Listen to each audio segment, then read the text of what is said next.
I'm in the north of Bangladesh here on what are known as the Chars, which are the islands.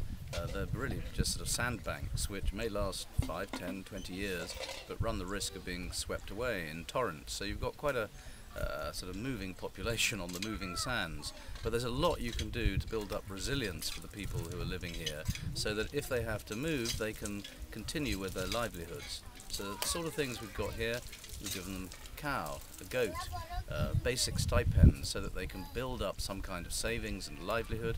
And if you look around me now, this house was never here before, but now it's a house, it's shelter, it's a store for food, it's a base for a family, and behind me are a cow and a calf and a goat and little kids, and that's the beginning of the sort of livelihood that allows people to rise from total dependence and subsistence into some kind of self-reliance.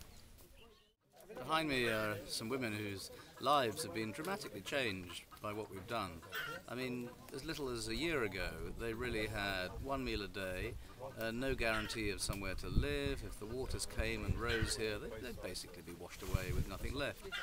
Now, their diet has improved, their kids are vaccinated, they've got some goats, they've got a cow, they get milk from the cow, there's a calf, and it really is making a very big difference. And you know, they're very cheerful and also very grateful.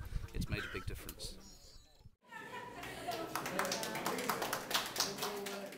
This is probably one of the most harrowing but also the most inspirational visits I've ever had. You only need to look at who's sitting beside me to see what they've had to go through.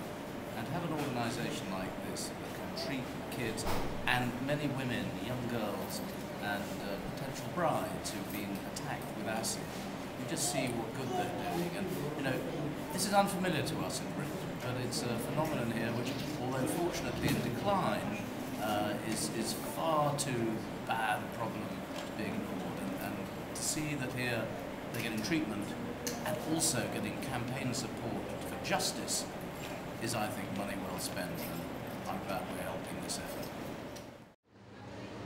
I'm in the ICDDRB, it's sometimes called the Cholera Hospital, but it's a research centre for anyone suffering from diarrhoea, and it has amazing impact on the local community. DFID gives it some money, we help it on its way, but perhaps as many as 1,000 kids come through the door, 1,000 people, 30% of whom would otherwise die if they did not come here as quickly as they do.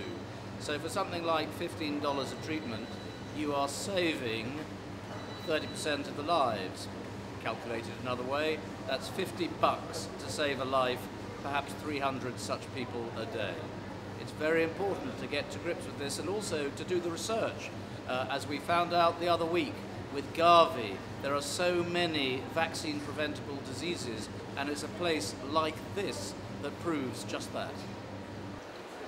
This is the real face of deprivation and need. I'm in a hospital where malnourished children are brought in perhaps half the weight or even less than they should be. If they didn't get treatment here, they'd be dead within days.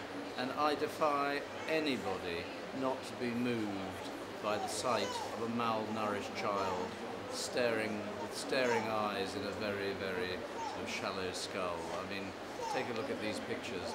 This is where development really justifies its spending.